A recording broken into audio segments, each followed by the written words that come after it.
ডাইনে তাকাইলেন, তাকায় দেখতেন একটা পাহাড় দেখা যায়, যেই পাহাড়ের মধ্যে পাথরের ঝিকিমিকি দ্বারা বোঝা যায় পাহাড়ের উপরে কিছু পানি দেখা যায়, হয়তো সেখানে গেলে পানি পাইতে পারি।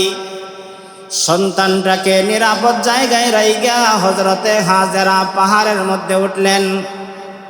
ওই কষ্ট করে পাহাড়ে উঠা দেখেন পাহাড়ের মধ্যে কোনো পানি নাই। ওই জায়গা থেকে ফিরে আসলেন, আয়েশা সন্তানকে দেখলেন। আবার বাম দিকে তাকাইলেন, তাকায় দেখেন ওই পাহাড়ের মধ্যে পানির মতন কি যেন দেখা যায়। আবার ওই বাম পাহাড়ের মধ্যে উঠলেন, ওইটা দেখেন ওই পাহাড়ের মধ্যেও পানি নাই।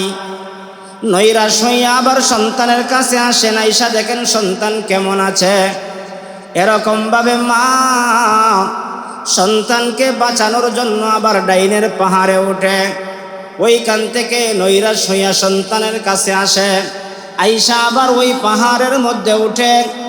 এই উঠা নামাটা একবার দুইবার নয়, 7 বার যখন চক্কর দিয়ে দিলেন, 7 নম্বরের চক্করের সময় তিনার মনের ভিতরে আসলো, মনে হয় পানি না পাবার কারণে আমি আমার সন্তানকে বাঁচাইতে পারবো না। সন্তানকে কিভাবে বাঁচাইব? এমন ভাবে মনটা দুর্বল হয়ে গেল, মনের ভিতরে দুঃখ চলে আসলো, হায় রে হায়, আজকে পানি না পাওয়ার কারণে সন্তানকে হয়তো বাঁচাইতে পারবো না।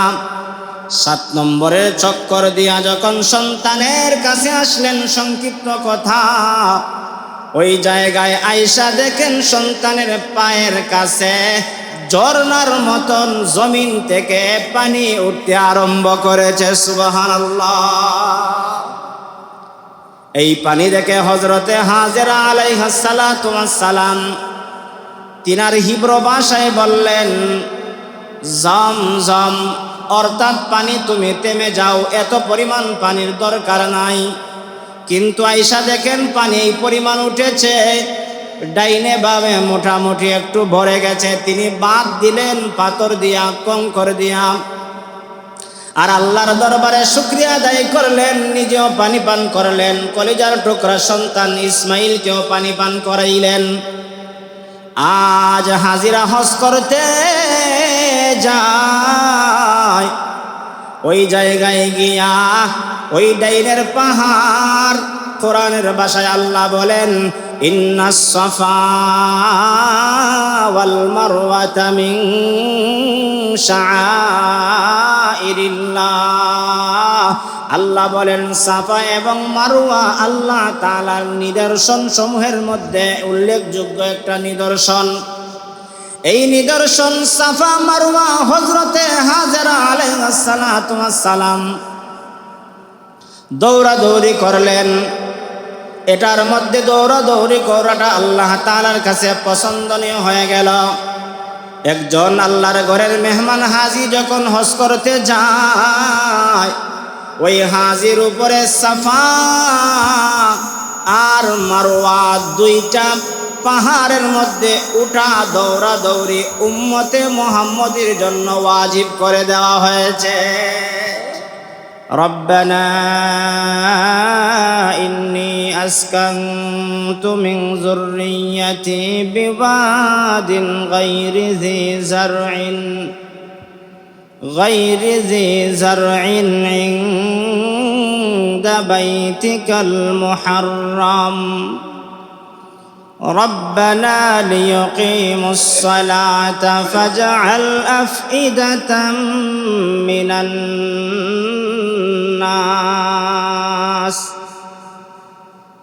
الناس تهوي إليهم وارزقهم من الثمرات لعلهم يشكرون। সৈয়দনা হযরত ইব্রাহিম আলাইহিস সালাতু ওয়াস সালাম আল্লাহ তাআলার দরবারে দোয়া করলেন, রব্বানা ইন্নী আসকানতু মিন যুররিয়্যাতি বিওয়াদিন গায়রি যি যারইন ইনদা বাইতিকাল মুহাররাম। হে আমাদের রব, হে আমাদের পালনকর্তা, আমাদের বংশের কিছু লোককে এমন একটা জায়গায় রেখে যাচ্ছি যেখানে মানুষ নাই, যেখানের মধ্যে ঘাস বৃক্ষলতা পাতা নাই, অর্থাৎ জনমানবহীন জায়গায় আমার এই বংশধরের কিছু লোককে রেখে গেলাম। ও রব্বে কায়নাত, এমন একটা জায়গায় রেখে গেলাম যেখানে খাবারের কোনো ব্যবস্থা নাই, কোনো কিছুই নাই। কিন্তু যেই জায়গায় রেখে গেছি তার আশপাশে আপনার ঘরখানে কাবা বাইতুল্লাহ রয়েছে। অর্থাৎ ইব্রাহিম আলাইহিস সালাতু ওয়াস সালাম দুআর মাধ্যমে আল্লাহ তাআলাকে জানায়া দিলেন, আল্লাহ, আমার বংশধরের আমার স্ত্রী হযরতে হাজেরা, আমার কলিজার টুকরা সন্তান ইসমাইলকে যেই জায়গায় রেখে গেলাম, মানুষ নাই, বাড়ি নাই, ঘর নাই, শুধু মরুভূমি আর মরুভূমি, জনমানবহীন জায়গায় আমার সন্তানকে রেখে গেলাম, আমার স্ত্রীকে রেখে গেলাম। আল্লাহ, ওই জায়গার মধ্যে আপনার ঘর কানায় কাবা বাইতুল্লাহ রয়েছে, যেখানের মধ্যে আপনার ঘর রয়েছে ওই জায়গায় রেখে গেলাম। ও রব, ওই জায়গার মধ্যে তাদেরকে রেখে গেলাম, তারা সেখানে নামাজ কায়েম করবে।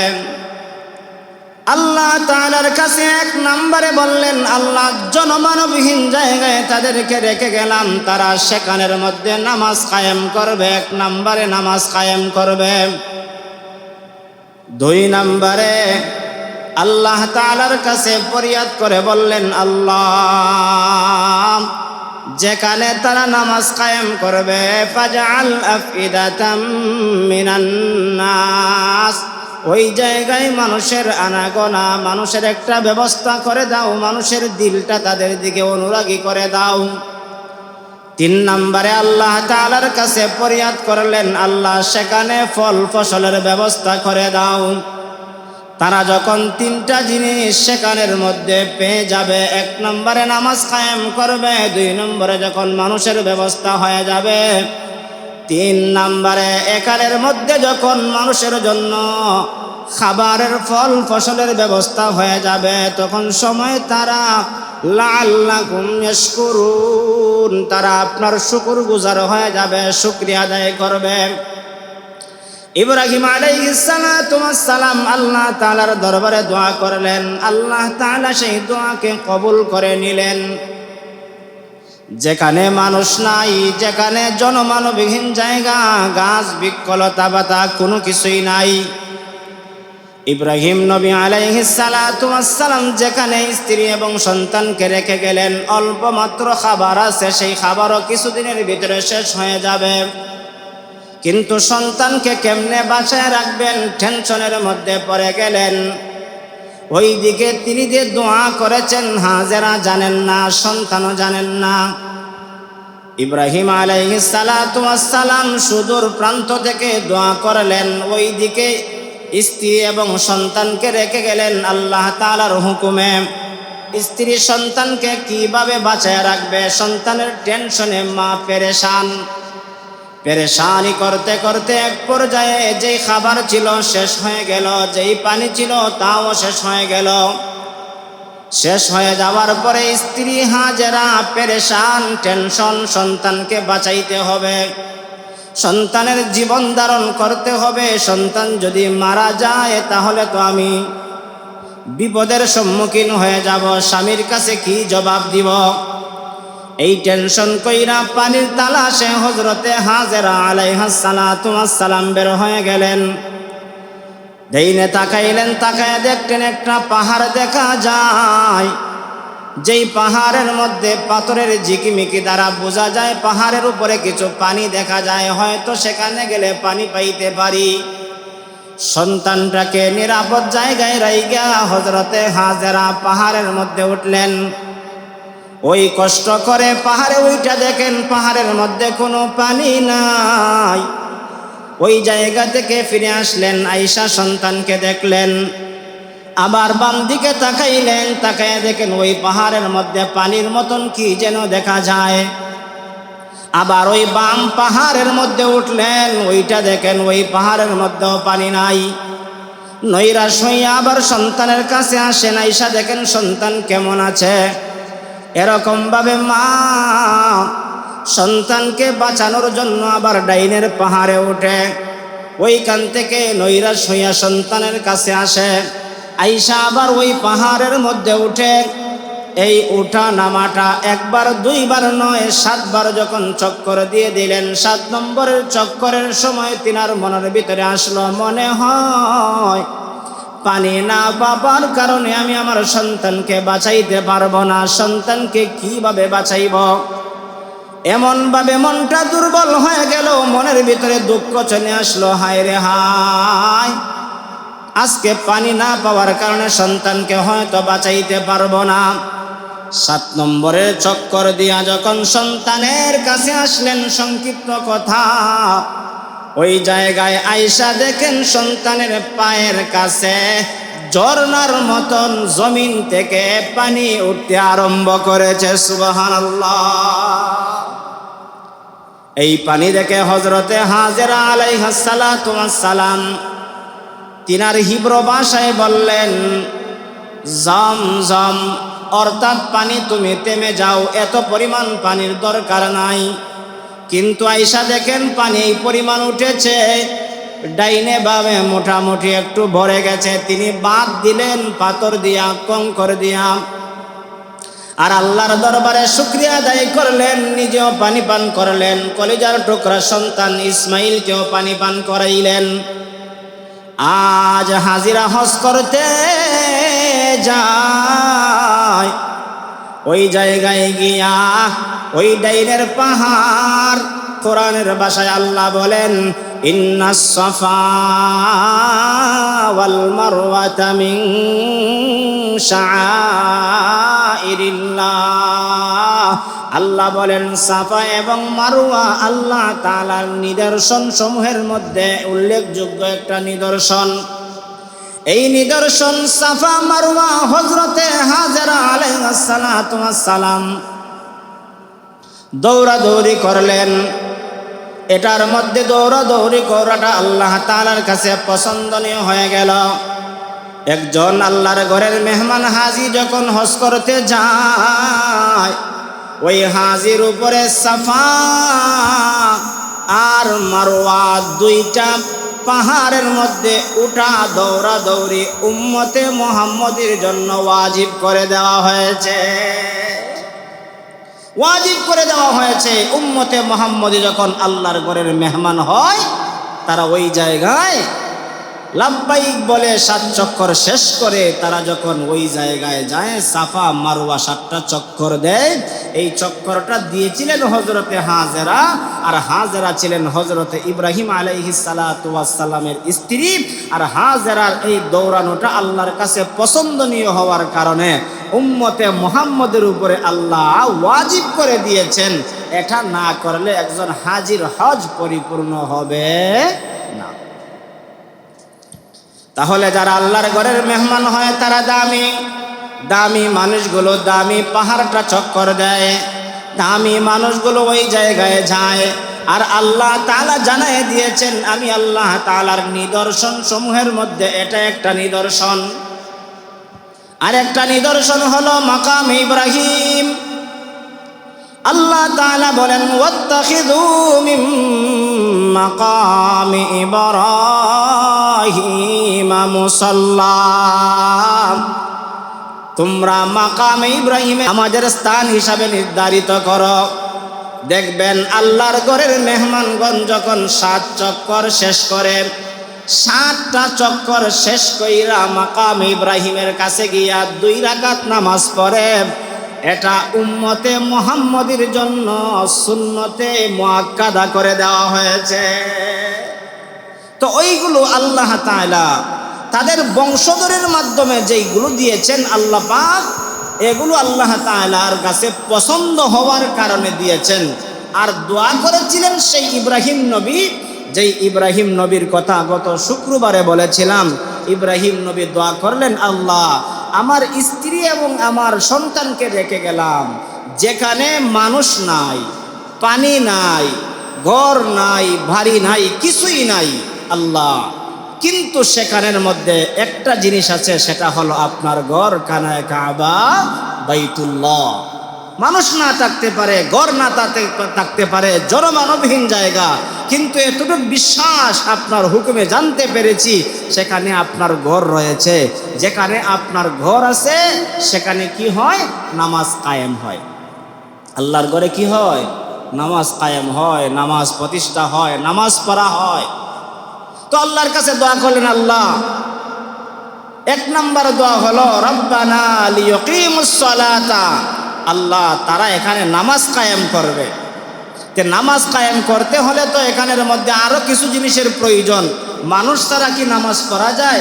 অবশ্যই তো মানুষের প্রয়োজন। 2 নম্বরে দোয়া করলেন, আল্লাহ ফাজআল আফইদাতাম মিনান নাস,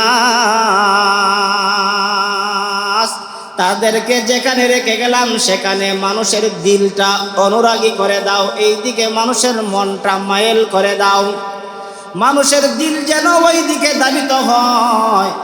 দোয়া করেছিলেন ইব্রাহিম নবী, কবুল করেছেন আল্লাহ। আজকে ওই ঘরের পাশে পৃথিবীর প্রান্ত থেকে মানুষগুলো একত্রিত হয়, ওই জায়গায় মানুষের দিল একত্রিত করে দিয়েছেন কে?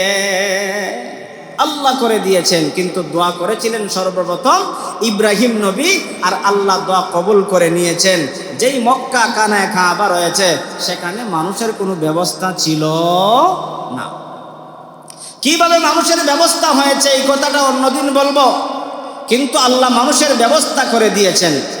2 নম্বরে ফাজআল আফইদাতাম মিনান নাসি তাহবি ইলাইহিম ওয়ারযুকহুম মিনাস সামারাত, আল্লাহ ফল ফসলের ব্যবস্থা করে দাও, খাবারের ব্যবস্থা করে দাও। দেখবেন পৃথিবীর যে কোনো দেশে যেই ফল পাওয়া যায় না, কাবায়, মক্কায়, আরব দেশে সেই পরিমাণ ফল ভরপুর সব কিছু পাওয়া যায়। যে ফল অন্য দেশে পাওয়া যায় না, কিন্তু সেই ফলটা আরব দেশে পাওয়া যায়। এটা কার দোয়া? ইব্রাহিম নবীর দোয়া। এইগুলো পাওয়ার পরে তিনি বললেন, আল্লাহ তারা যখন নামাজও কায়েম করতে পারবে, তারা যখন মানুষও পেয়ে যাবে, তারা যখন ফল ফসলও পেয়ে যাবে, তখন তারা শুকরিয়া আদায় করবে কার? আরো জোরে বলেন।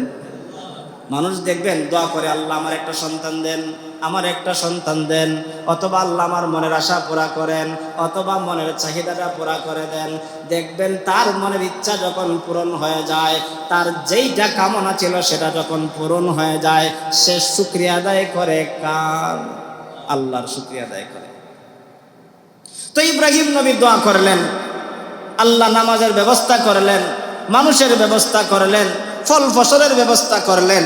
তারা যেহেতু আল্লাহর প্রিয় বান্দি হিসাবে তারাও তো শুকরিয়া আদায় করবে আল্লাহর দরবারে শুকরিয়া আদায় করলেন।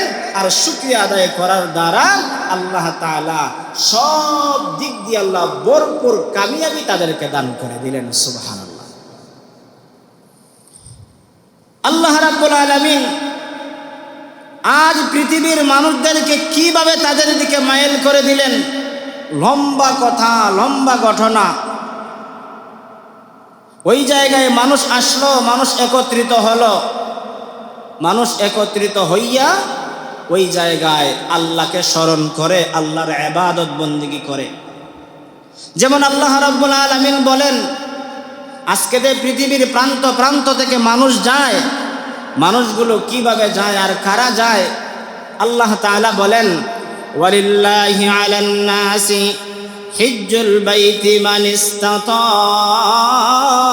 ইলাইহি সাবিলা। সামর্থ্যবান ব্যক্তির উপরে আল্লাহর জন্য আল্লাহর ঘর তাওয়াফ করা কি আল্লাহ ফরজ করে দিয়েছেন। সুবহানাল্লাহ হইতা নাই?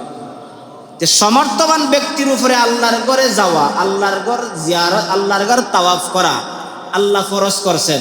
এই কথার দ্বারা, আয়াত দ্বারা বোঝা যায় যে যে কের উপরে আল্লাহর ঘর কানায় কাবা বাইতুল্লাহ অর্থাৎ হজ করা, বড় হজ যেটাকে বলা হয়, হজ্জে মাবরুর যেটাকে বলা হয়, এটা সবার উপরে ফরজ না, সামর্থ্যবানের উপরে আল্লাহ ফরজ করেছেন। যেই বছরে আল্লাহ তাআলা হজ ফরজ করেছেন, নবম হিজরিতে যখন হজ ফরজ হয়, হজ ফরজ হওয়ার পরে আল্লাহর পয়গম্বর সেই বছরে যান নাই। সাইয়্যিদুনা হযরতে আবু বকর সিদ্দিক রাদিয়াল্লাহু তাআলা আনহুকে কাফেলার নেতা বানাইয়া, কাফেলার প্রধান বানাইয়া আল্লাহর পয়গম্বর মদিনা থেকে একটা কাফেলাকে মক্কায় পাঠাইলেন হজ করার জন্য। আল্লাহর পয়গম্বর যখন পাঠাইলেন আবু বকরের নেতৃত্বে, আগে পাঠাইয়া তাদেরকে জানাই দিলেন তোমরা হজ করবা, তাওয়াফ করবা, তবে তাদেরকে একটা জিনিস ঘোষণা করে দিয়ে আসবা। এতদিন যারা মুশরিকরা তাওয়াফ করত, মুশরিকরা মানে যারা আল্লাহর ঘর তাওয়াফও করত, সাথে সাথে মূর্তিরেও মানত, আল্লাহর ঘর তাওয়াফ করত, সাথে সাথে সূর্যরেও মানত, আল্লাহর ঘর তাওয়াফ করত, সাথে সাথে গায়রুল্লাহরে অংশীদার করত। আবু বকর সিদ্দিক রাদিয়াল্লাহু তাআলা আনহুর নেতৃত্বে যখন প্রথম বৎসরে নবম হিজরিতে আল্লাহর পয়গম্বর পাঠান আবু বকরকে, সাথে ঘোষণা দেওয়ার জন্য একজন ব্যক্তিকে নির্ধারণ করলেন। তিনি ছিলেন সাইয়্যিদুনা হযরতে আলী ইবনে আবি তালিব। হযরতে আলী রাদিয়াল্লাহু তাআলা আনহু, তিনাকে দায়িত্ব দেওয়া হলো, নেতৃত্ব আবু বকরের হাতে, আর দায়িত্ব দেওয়া হলো হযরতে আলীর কাছে। আলী, তুমি যাইবা মিনার প্রান্তরে পাহাড়ে উঠিয়া ঘোষণা করবা আগামী বৎসর থেকে আর মুশরিকদের জন্য সেখানে প্রবেশ করা যাবে না। এতদিন উলঙ্গ অবস্থায় তাওয়াফ করেছ, আজ থেকে আর কোনোদিন উলঙ্গ অবস্থায় খানা কাবার পাশে তাওয়াফ চলবে না। এতদিন যারা শিরিককারীরা এখানের মধ্যে আয়েশা আল্লাহ তাআলাকেও ডেকেছ, সাথে সাথে মূর্তিকেও অংশীদার করেছ, আজ থেকে আর সেটা চলবে না। যারা এখানের মধ্যে আল্লাহর সঙ্গে শিরিক করেছ তারা যেরকম ভাবে যেতে পারবে না, যারা অংশীদার করেছ তারাও যেতে পারবে না। একমাত্র এখানের মধ্যে আসবে আর তাওয়াফ করবে একমাত্র আল্লাহকে যারা একমাত্র বিশ্বাস করে তারাই। সুবহানাল্লাহ। এই কথার দ্বারা প্রমাণ হয়ে গেল মুশরিকদের জন্য কোনো হজ নাই, মুশরিকদের জন্য কোনো হজ নাই। অতীতে তারা করেছে, উলঙ্গ অবস্থায় করেছে, কিন্তু ইসলাম যখন পরিপূর্ণ চলে আসলো তখন আর উলঙ্গ অবস্থায় তাওয়াফ চলবে।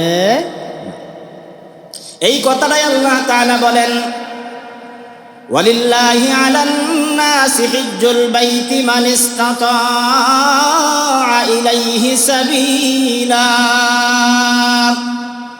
আল্লাহর জন্য যে মানুষ কি করবে, হজ করবে, আল্লাহর জন্য যেই লোকটা হজ করবে, ওই হজটা একমাত্র আল্লাহর জন্য হওয়া লাগবে। কোন ব্যক্তি, যেই ব্যক্তির সামর্থ্য আছে, সামর্থ্যওয়ালা ব্যক্তি আল্লাহর জন্য কানায়ে কাবা বাইতুল্লাহ তাওয়াফ করা তার উপরে ফরজ। আল্লাহর জন্য মানুষের উপরে আল্লাহর ঘর কানায়ে কাবা বাইতুল্লাহ তাওয়াফ করা সামর্থ্যবান ব্যক্তির উপরে কি আল্লাহ ফরজ করে দিয়েছেন। এই কথার দ্বারা প্রমাণ হয় সামর্থ্যবান ছাড়া তার উপরে হজ ফরজ না। ইসলামের যে মূল ভিত্তি রয়েছে কালেমা, নামাজ, রোজা, হজ, যাকাত, যে পাঁচটা স্তম্ভ রয়েছে, পাঁচটা ভিত্তি রয়েছে, এই পাঁচটা স্তম্ভের মধ্যে উল্লেখযোগ্য একটা স্তম্ভ হলো হজ, কানায়ে কাবা বাইতুল্লাহ তাওয়াফ করা, কানায়ে কাবা বাইতুল্লাহ যাওয়া। আর বাইতুল্লাহ কেমনে যাইবা? হযরত ইব্রাহিম আলাইহিস সালাতু ওয়াস সালাম যখন ওনার ছেলে হযরত ইসমাঈল আলাইহিস সালাতু ওয়াস সালামকে নিয়ে এই ঘরটাকে পূর্ণ নির্মাণ করলেন। পূর্ণ নির্মাণ শেষ করার পরে আল্লাহ তাআলা জানায় দিলেন, ইব্রাহিম তুমি এবার ঘোষণা করো। কি ঘোষণা করবা? আল্লাহ তাআলা বলেন, ওয়াজ্জিন ফিন নাসি বিল হজ্জি ইয়াতুকা রিজালান ওয়া আলা কুল্লি দামিরিন ইয়াতিনা মিন কুল্লি ফাজ্জিন আমিক। হযরত ইব্রাহিম আলাইহিস সালাতু ওয়াস সালামকে আল্লাহ জানায় দিলেন ঘোষণা দেওয়ার জন্য। ইব্রাহিম আলাইহিস সালাতু ওয়াস সালাম আল্লাহ তাআলার হুকুমে ঘোষণা করলেন। মানুষগুলো কিভাবে আসবে আল্লাহ তাআলা জানায় দিয়েছেন। পায়ে হেঁটে আসবে, ঘোড়ার উপরে আরোহণ করে আসবে। ওই সময় তো ঘোড়ার ব্যবস্থা ছিল, ঘোড়া দেওয়া যাইতো, এখন তো বিমান দিয়ে যাওয়া যায়। কোন সময় তো বিমানের কোনো ব্যবস্থা ছিল না। এখন তো 5 লক্ষ 7 লক্ষ টাকা ছাড়া এই দেশ থেকে সৌদি আরবে যাওয়া, কাবায় যাওয়া সম্ভব না। তখন সময় ওই যুগের মানুষেরা বিভিন্ন দেশ থেকে যেত, কেউ লঞ্চে যেত, কেউ এরকম ভাবে মরুভূমি দিয়া উটের উপরে আরোহণ করে, তারা এরকম ভাবে কি করত, আল্লাহর ঘরে যেত।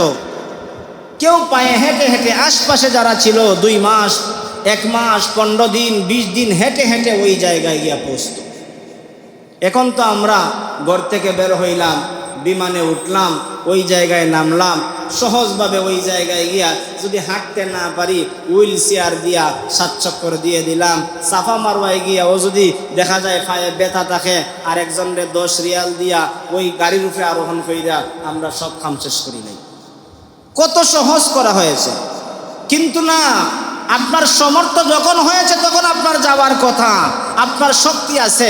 বিশেষ করে বাংলাদেশের মানুষের একটা অভ্যাস হলো, বাংলাদেশের মানুষের একবারে নীতি যেটা আর কি, এটা হইলো একবারে বুড়া হইলে যাইব, এর আগে যাইতো না।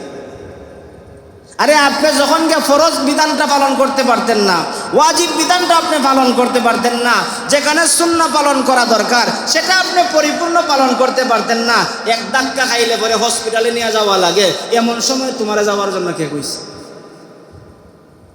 আল্লাহর হাবিব মুহাম্মদুর রাসূলুল্লাহ বলেন, যখন তোমার উপরে হজ ফরজ হয় তখন তুমি হজ পালন করো। অনেক মানুষ আছে এই বছরে তার উপরে হজ ফরজ, হয়তো 2 বছর পরে সে গরিবও হতে পারে, এমন মানুষ আছে না?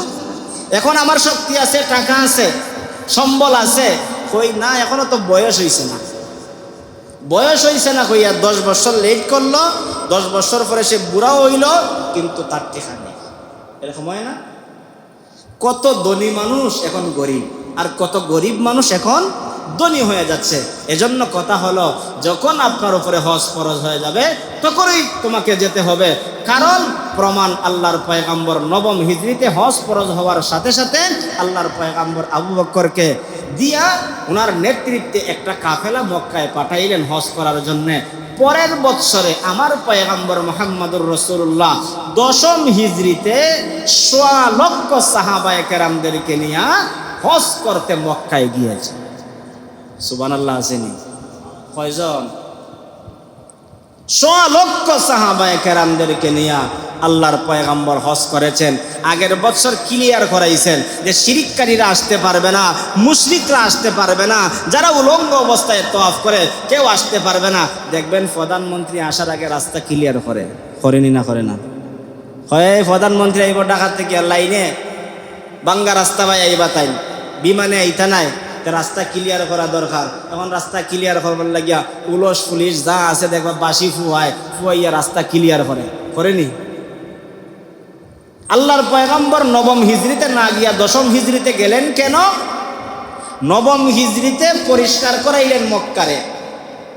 আরে মুশরিককারীরা তোমাদের কারণে আমাদের ইবাদতে ঘাটতি হতে পারে, ও মূর্তি পূজকরা তোমাদের কারণে ইবাদতে ঘাটতি হতে পারে।